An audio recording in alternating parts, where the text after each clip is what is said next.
लोक जनशक्ति पार्टी रामविलास की रांची में राष्ट्रीय कार्यकारिणी की बैठक में हुई एक ऐसी फैसला जिससे चिराग पासवान और उनके समर्थकों में खुशी की लहर है।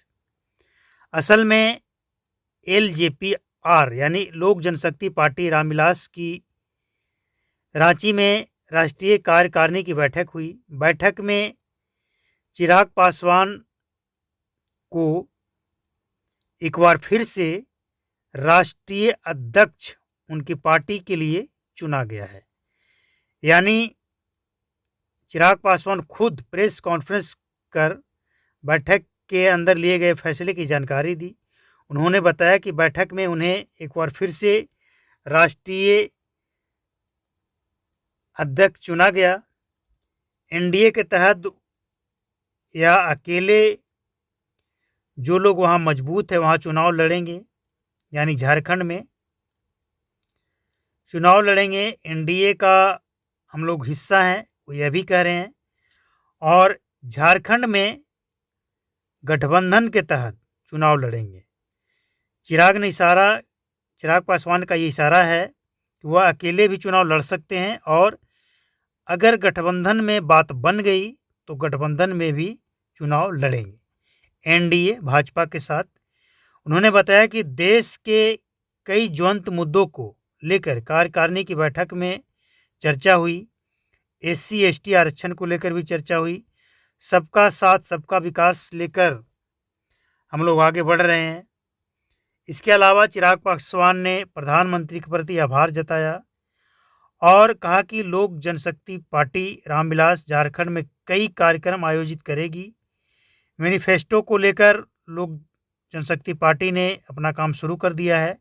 झारखंड में एनडीए की सरकार बनेगी तो वर्तमान हेमंत सोरेन को लेकर लोगों में जो नाराजगी है, झारखंड के लोग बदलाव चाहते हैं। एनडीए के नेतृत्व में विकसित झारखंड बनेगा। और आगे वो कहते हैं कि कार्यक्रम का सिलसिला तैयार हो रहा है और अलग अलग ज़िलों में अलग अलग कार्यक्रम तैयार किए गए हैं। पार्टी को मजबूत करने का लक्ष्य है। हालांकि लोक जनशक्ति पार्टी कितनी सीटों पर लड़ेगी इसका खुलासा भी नहीं हुआ है, लेकिन कहा यह जा रहा है कि 28 सीट पे ये झारखंड में लड़ सकते हैं। केंद्रीय मंत्री ने कहा कि चिराग पासवान की जहां हम लोग मजबूत हैं वहां मिल बैठकर बात करेंगे। हमारी स्टेट यूनियन ने बेहतर काम किया है। स्टेट यूनियन ने बेहतर काम किया है।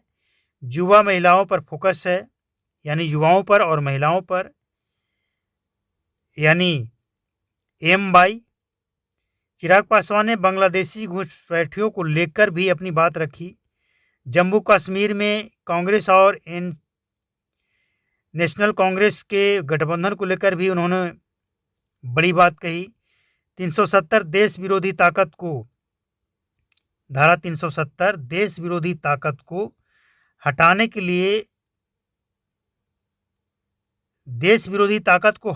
के लिए ये हटाया गया और उससे फिर से कांग्रेस सरकार लाना चाहती है, जिसका हम विरोध करते हैं।